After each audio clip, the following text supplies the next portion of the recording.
Gold, trusted gold buyers. మీరు తాకట్టు పెట్టిన బంగారాన్ని విడిపించి ఈ రోజు ఉన్న మార్కెట్ ధరకు కొనబడను.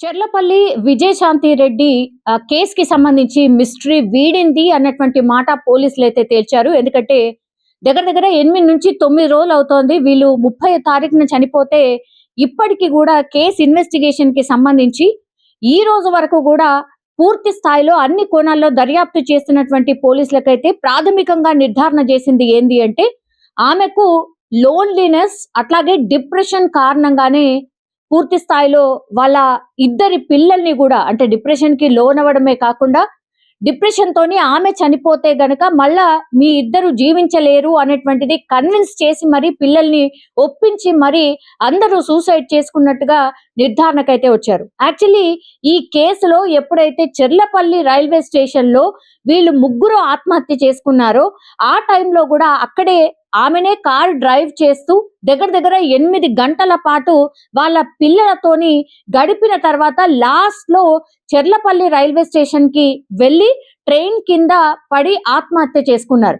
సో అప్పుడు కార్ ఎక్కడైతే నిలిచి ఉందో ఆ కార్ లో ఒక చిన్న స్లిప్ లాంటిది ఉండింది. దానిపైన కూడా ఆమె రాసింది అంటే నా చావుకి ఎవరు కారణం కాదు, నాకు లోన్లీనెస్ వల్లనే నాకెవరూ లేరు అన్న ఫీలింగ్ తోనే నేను చనిపోతున్నట్టుగా అందులో రాసిన ఉన్నటువంటి పరిస్థితి. అంటే ఒక రకంగా చెప్పాలంటే నోట్ రాసి మరి చనిపోయారు. కానీ దీంట్లో ఏదైనా బలమైన కారణం ఉంటుంది అనే కోణంలో విచారణ చేశారు. ఎందుకంటే ఓన్లీ విజయశాంతి రెడ్డి చనిపోయి ఉంటే వేరేలాగుండేది. కానీ inter first year second year చదువుతున్నటువంటి ఇద్దరి పిల్లలతో కలిసి Vijayashanti Reddy that railway station లో పూర్తిగా ట్రైన్ ఎదురుగా నిల్చొని అంత భయంకరమైనటువంటి చావు ఎందుకు కోరుకున్నది అనే కోణంలోనే ఏదైనా బలమైన కారణం ఉండుంటుంది అనే కోణంలోనే అన్ని ఆధారాలతో సహా ఏ క్లూ కూడా వదలకుండా విచారణ చేసినటువంటి పోలీసులు ఆమె లోన్లీనెస్ వల్లనే పూర్తి స్థాయిలో విజయశాంతి రెడ్డి వాళ్ళ ఇద్దరు పిల్లలతో కలిసి ఆత్మహత్య చేసుకున్నట్టుగా ప్రాథమికంగా అయితే నిర్ధారణకు వచ్చారు. కానీ ఆమె డిప్రెషన్ కి కారణం ఏంటి, డిప్రెషన్ లో ఉండడానికి రీజన్ ఏంటి, దీనికి ఎవరు కారణమై ఉంటారు, ఎందుకు ఇంత లోన్లీనెస్ ఫీల్ అయింది, ఎందుకంటే ఆమెతో పాటు వాళ్ళ అమ్మ ఉంటుంది, అట్లాగే చాలా దగ్గరలో వాళ్ళ తమ్ముడు చిరంజీవి కూడా ఉంటాడు, అట్లాగే వాళ్ళ హస్బెండ్ మంచి లైఫ్ లీడ్ చేయాలి అన్న కారణంతో దుబాయ్ లో ఉంటాడు. బట్ పిల్లలు అట్లాగే హస్బెండ్ అంటే వాళ్ళు ఇద్దరిని కూడా హాస్టల్లో చదివిస్తోంది. వాళ్ళు అట్లాగే వాళ్ళ హస్బెండ్ ముగ్గురు ఒకటేసారి వీళ్ళిద్దరు హాస్టల్ వెళ్ళిపోవడం, ఈయన దుబాయ్కి వెళ్ళిపోవడం. సో ఒకేసారి ముగ్గురు వేరే ప్రాంతాల్లో ఉండడం తట్టుకోలేకపోయిందా, అదే కారణం కావచ్చా అన్న కోణంలో కూడా పూర్తి స్థాయిలో విచారణ చేస్తున్నారు. ఏ కోణంలో సర్చ్ చేసినా సరే నిన్నటి వరకు కూడా పోలీసులకు ఒక్క క్లూ దొరకలే. ఎందుకంటే ఆమె కేవలం హౌస్ వైఫ్ మాత్రమే కాదు, ఆమె సాఫ్ట్వేర్ ఎంప్లాయ్, చాలా మంచి ఎంప్లాయ్, ప్రొఫెషనల్ గా చాలా బాగుంటుంది, ఒక టీమ్ ని లీడ్ చేస్తుంది అని అంటే ఆఫీస్ లో ఈమెకి ఏమైనా ప్రాబ్లం ఉందా, ఆఫీస్ లో ఎవరైనా ఏమైనా హెరాస్ చేశారా, ఈ కోణంలో కూడా విచారణ చేసిండ్రు. పోనీ పిల్లలు ఏమైనా కారణమై ఉంటుందా, ఎందుకంటే టీనేజర్ పిల్లలు కాబట్టి ఏదన్నా దాంట్లో ఇన్వాల్వ్ అయి ఉంటే దాని నుంచి బయటపడలేక ఇంకేదైనా వేరే ఆప్షన్ లేక ఇంకా చనిపోవడమే బెటర్ అని భావించి ఈ డిసిషన్ తీసుకున్నారా, ఇట్లా వాళ్ళ పిల్లల ఫోన్స్ కావచ్చు, అట్లాగే Vijayashanti Reddy phone and laptop కావచ్చు, ఆఫీస్ లో ఉన్నటువంటి కొలీగ్స్ ని కావచ్చు, దెన్ దగ్గరలో చుట్టుపక్కల ఉన్నటువంటి అందరి స్టేట్మెంట్ తీసుకోవడమే కాకుండా అమ్మది అట్లాగే వాళ్ళ అన్నది వీళ్ళిద్దరే చాలా దగ్గరగా ఉండేవాళ్ళు కాబట్టి వాళ్ళిద్దరిని కూడా పలుసార్లు విచారణ చేశారు. అయినా కూడా ఎక్కడ కూడా క్లూ కనిపించలేదు. పోనీ ఇంత డిప్రెషన్ లో ఉంది, ఇంత లోన్లీగా ఫీల్ అవుతుంది కాబట్టి ఎవరితోనైనా అన్నతో గాని లేదంటే అమ్మతో గాని షేర్ చేసుకుందా అంటే ఎక్కడ కూడా అట్లాంటిది కనిపించలేదు.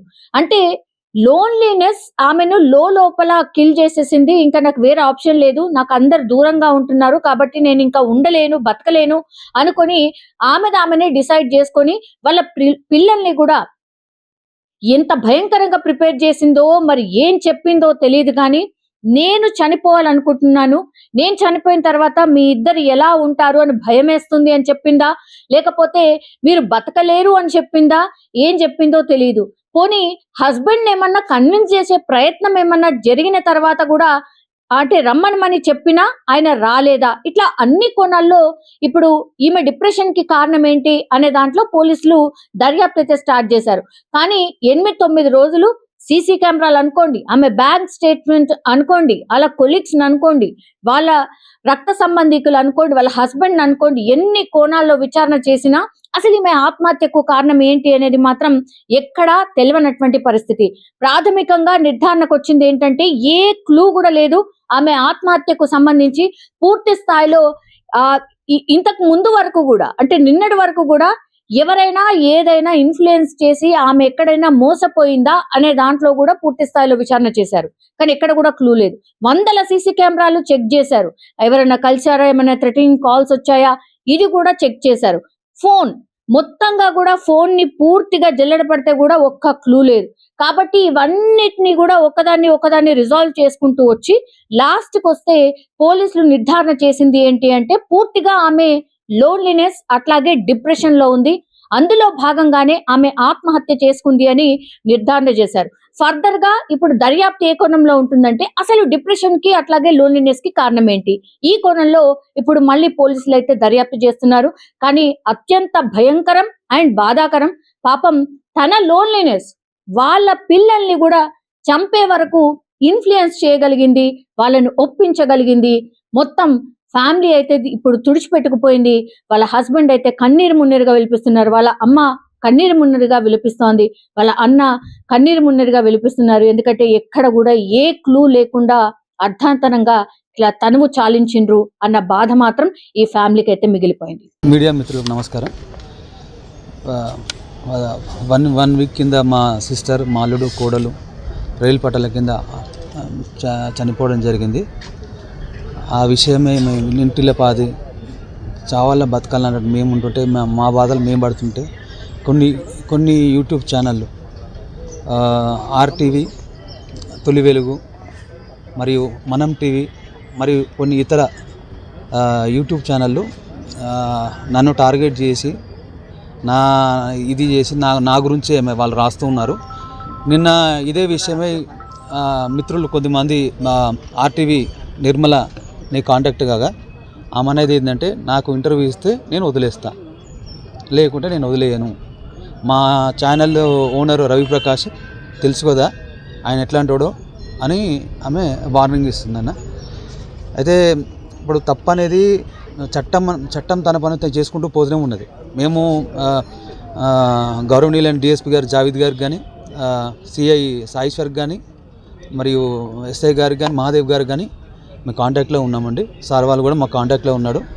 త్వరితగతిన నిజ నిజాలు నిర్ధారణ చేయాలని సార్ వాళ్ళు రిక్వెస్ట్ చేసిన కూడా సార్ వాళ్ళు చురుగ్గా పనిచేస్తున్నారు. కానీ ఈ మధ్యలో కొన్ని యూట్యూబ్ ఛానల్ నన్ను బెదిరింపులకు గురి చేస్తున్నాయి. బాధితుని ఏ విషయం అడగాలి, నిందితుని ఏ విషయాన్ని అడగాలి కూడా తెలియదు. బాధితుని కాబట్టి నువ్వు వచ్చి నా విషయాలు ఏం తెలుసుకొని రాయి, ఏం తెలియకుండా నా అమ్మటే పడుతుంది ఆమె. ఆర్టీవీ తొలి వెలుగు అనేది, మనం టీవీ అనేది నా మీద, మా మదర్ మీద థంబ్నెయిల్స్ పెట్టుకుంటూ ఆల్రెడీ పోలీసులు అరెస్ట్ చేశారని, మా మదర్ని అరెస్ట్ చేశారని, ఇంకేదో ఉందని ఇప్పుడు ఆర్టీవీలో మనం మాట్లాడుతున్నప్పుడు కూడా ఆల్రెడీ పిల్లలకు తెలిసిన రహస్యం అని ఈ విధంగా మాట్లాడుతున్నారండి. మీడియా వ్యవస్థ అంటే నాకు అపారమైన గౌరవం ఉంది. కానీ ఈ విధంగా కాదండి. లేని వారికి సాయం చేయండి, ఇంకేమైనా ఉన్నా చేయండి. మీరు పేర్లు పెట్టుకొని బ్లాక్మెయిలింగ్ చేయడము, ఇంకోటి చేయడం మానుకోండి. ఇవన్నీ ఇప్పుడు ఈ వీడియో తర్వాత అయినా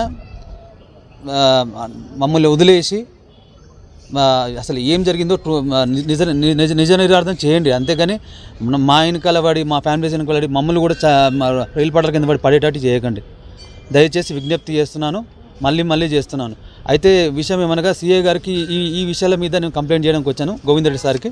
సార్ ఏమన్నాడంటే ఇది ఇక్కడ మనం ఇది డిఫమేషన్ కేసు వేసుకోవాలి, మీరు ఇక్కడ కంప్లైంట్ తీసుకోవడానికి ఉండదు అని అన్నారు. సార్ చెప్పిన ప్రకారం అడ్వకేట్ దగ్గరికి ఇప్పుడు వెళ్తున్నానండి. అడ్వకేట్ దగ్గరికి వెళ్ళి క్లుప్తంగా ఛానల్ యాజమాన్యం మీద, యాంకర్ల మీద డిఫమేషన్ కేసు ఇస్తాను. ఎన్ని సంవత్సరాలైనా కొట్టడానికి సిద్ధంగా ఉన్నాను. మీకు నేను భయపడే వ్యక్తిని కాదు. మీరు ఏందో, మీ చరిత్ర ఏందో అందరికీ తెలుసు. మీ ఛానల్ గొప్పతనం చెప్పడం నా దగ్గర కాదండి. మీరు గొప్ప ఛానల్ అయితే 10 మందికి సేవ చేయండి. అంతేగాని థంబ్నెయిల్స్ పెట్టి తల్లికి తెలిసిన రహస్యమని అన్నే చంపిండని ఇంకోటి అని పెట్టుకుంటూ ఏం ఇదా మీ బతుకు? ఇట్లా నా బతికేది? ఎక్కడైనా మానుకోండి. మీ యజమానికి చెప్తున్నాను. మిగతా ఛానల్ అందరూ బాగా కవర్ చేస్తున్నారు. మీడియా ఛానల్ అనేది కవర్ చేస్తేనే విషయం 10 మందికి తెలుస్తుంది. పోలీసు వారు వేగవంతం చేస్తారు, కాదనట్లేదు. కానీ బాధితులు ఏందో నిందితులు తెలుసుకొని మీరు గ్రౌండ్ రిపోర్ట్ తెలుసుకొని చేయండి. ఆ పిల్లల్ని నేను పెంచానండి. 3 years 4 years పిల్లల్ని నేను తీసుకొని పెంచాను. పెళ్లి చేసామనే ఇదే కానీ మా అల్లుడు కోడల్ని మొత్తం నేనే పెంచిన, నా చేతుల మీదకి పెంచిన. మా మదర్ నేను పెంచాం, మా మదర్ నేను పెంచాం. మా అల్లుడు వెళ్ళి మా ఇంట్లోకి వెళ్ళి ఒక 1 year మాత్రమే అవుతుంది. మా కోడలు వెళ్ళి 2 years మాత్రమే అవుతుంది. నా సంటి పిల్లల్లాగా నేను పెంచుకున్నానండి. మీకు విషయం ఏమీ తెలియదు. ఏదో గగ్గోలు పెట్టినట్టు మాట్లాడుతుంది ఆ యాంకర్ ఆమె. దయచేసి ఇది గమనించండి. ఇప్పటి నుంచైనా మానుకోండి. మీరు ఇంకేదైనా న్యూస్ వెతుక్కోండి. ఈ న్యూస్ మీరేమి ఇవ్వాల్సిన అవసరం లేదు. చట్టపరంగా పోలీసు వారు వాళ్ళు ఎంక్వైరీ చేస్తున్నారు. వాళ్ళు ఎంక్వైరీ చేసిన తర్వాత ఎవరు దోషులు అయితే వాళ్ళకు చట్టరీత్యా చర్యలు తీసుకోబడతాయి. అది నేనైనా ఎవరైనా చట్టానికి ఎవరు అతిథులు కాదు. కానీ మీకు ఏం తెలియకముందే ఏదో తెలిసి ఏదో తమ్మునేల్స్ పెట్టి మళ్ళీ ఎంతమంది చంపుదామనుకుంటున్నారు? దయచేసి మానుకోండి. విజ్ఞప్తి చేస్తున్నా, దండం పెట్టి చెప్తున్నా. నిజంగా ప్రస్తుతం ఉన్నటువంటి సమాజం దేనికి ప్రయారిటీ ఇస్తుంది? ఆర్థిక సంబంధాల చుట్టూ మాత్రమే తిరుగుతుంది. మళ్ళీ ఎన్నికలు అనగానే చాలా విరక్తి కలుగుతాను. మంచి అనిపిస్తుంది కదా, లేడీస్ కూడా ఛాలెంజింగ్ జాబ్స్ చేసినప్పుడు చాలా బాగుంటది. ట్రాఫిక్ అసిస్టెంట్స్ గా నియమించిన ట్రాన్స్జెండర్స్ అందరితో సాల్యూట్ చేయించుకుంటున్నారు. ఫుడ్ డెలివరీ ఇవ్వటానికి వెళ్ళినటువంటి డెలివరీ బాయ్ అనిల్ పై కళ్ళ ముందు